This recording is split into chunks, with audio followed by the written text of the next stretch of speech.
में जहां मैं रहता हूं, जहां वृंदावन है, जहां हरिद्वार है, जहां कृष्ण की जन्मभूमि मथुरा है, वहां केवल 10 साल में हिंदू धर्म खत्म हो जाएगा, मुसलमानों का राज आ जाएगा। और पूरे भारत में केवल 20 सालों में हिंदुओं का राज आ जाएगा। और उसका जिम्मेदार कौन होगा?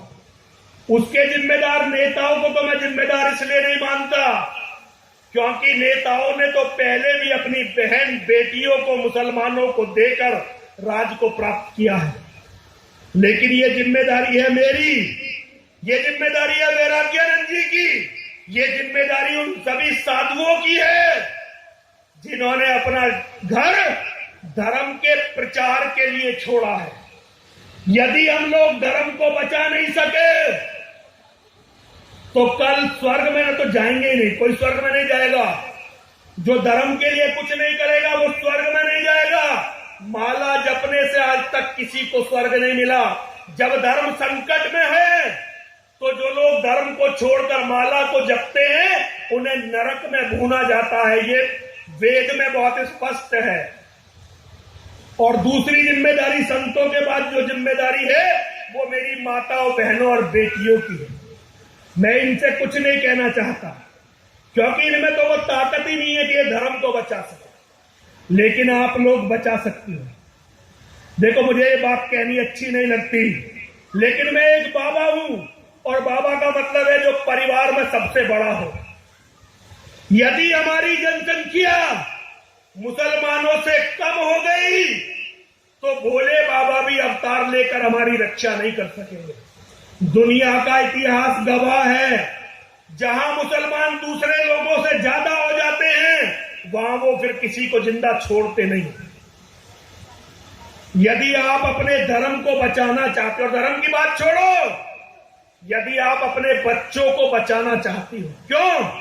क्योंकि यदि मुसलमान का राज आया तो वो सारे हिंदुओं की बेटियों से बलात्कार करके उन्हें मंडियों में बेच देंगे।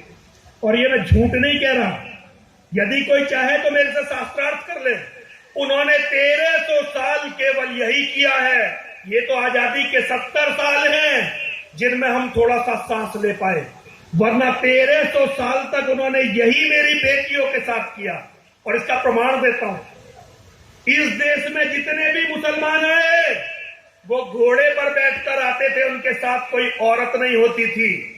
आज भी उनके घर में जितनी औरतें हैं, जितनी माताएं बहनें हैं, वो हैं जो उन्होंने हमसे छीनी है। उनकी अपनी औरतें इस देश में नहीं आई थी। किसी बादशाह की आई हो, किसी सुल्तान की आई हो, वो तो अलग बात है, लेकिन आम मुसलमान केवल घोड़े पर बैठकर आता। आज भी उनके सपने यही हैं कि जिस दिन हमारी जनसंख्या हिंदुओं से ज्यादा बढ़ जाएगी हम इन सारे हिंदुओं का कत्ल कर देंगे, क्योंकि राज तो हमारा हो जाएगा। फिर आर्मी भी उनकी और पुलिस भी उनकी। सारे हिंदुओं का कत्ल करके इनकी कोठियों को, इनके मंदिरों को, इनकी फैक्ट्रियों को सबको छीन लेंगे और इनकी बेटियों के साथ बहुत गलत करेंगे। वो बहुत गलत बातें हैं। तो बचाने की जिम्मेदारी केवल आप लोगों के पास है। और बचाने का तरीका, सारी जितनी भी मेरी वृद्ध माताएं हैं, मैं आपसे कहना चाहता हूं, घर में जाना, आज अपनी बहू से कहना कि बहू ये 2 बच्चों वाली बीमारी छोड़ दे।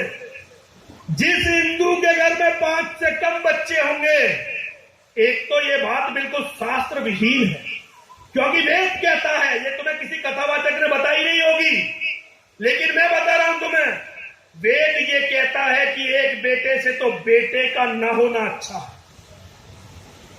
एक बेटा होने से तो बेटे का न होना अच्छा है।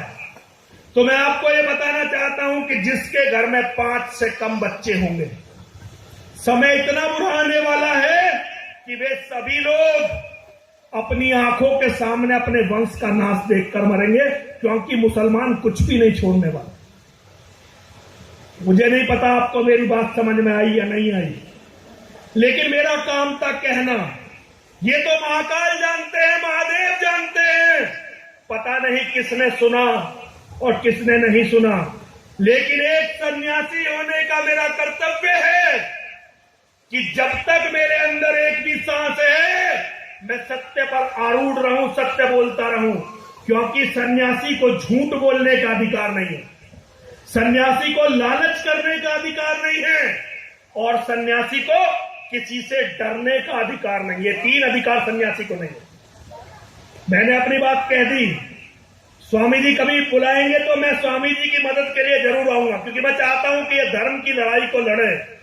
जो काम और संतों ने नहीं किया, जो काम और महात्माओं ने नहीं किया, मैं तो अपनी बेटी से भी कहना चाहता हूं कि आज भक्ति की शराब पिलाकर सुलाने की जरूरत नहीं है, बल्कि गीता के उपदेश बताकर आज धर्म को खड़ा करने की जरूरत है, ताकि मुसलमान जब यहां जनसंख्या बढ़ा भी ले तो उनकी बंदूकों के सामना करने के लिए हजारों लाखों सीने हो कि हम अपनी बहनों और बेटियों की रक्षा करेंगे, हम अपनी बहनों बेटियों की दुर्गति नहीं होने देंगे। सब कुछ आप ही के ऊपर है। मेरे जैसे पागल सन्यासी तो 1-2 हैं, ज्यादातर आप ही लोग हो। लेकिन ये महाकाल लिखेगा कि जब सारा सनातन धर्म बेहोश पड़ा था तो एक सन्यासी ऐसा भी था जिसने धर्म का और सत्य का प्रचार किया, प्रसार किया। मैं अपनी आंख देना चाहता हूं स्वामी जी को। मैं आज जब आया तब भी मैंने स्वामी जी से यही कहा कि स्वामी जी आप धर्म के लिए लड़िए, धर्म को बचाइए, क्योंकि जो धर्म को बचाएंगे वही इतिहास में अमर होंगे। ये कोई याद नहीं रखेगा कि किसी बाबा ने कितनी कथाएं, कितने अनुष्ठान करके कितने कमरों का आश्रम बनवाया था, क्योंकि यदि धर्म नहीं बचा तो ये मंदिर और ये आश्रम भी नहीं बचेंगे। जरा 3 बार मेरे साथ बोलिए, हर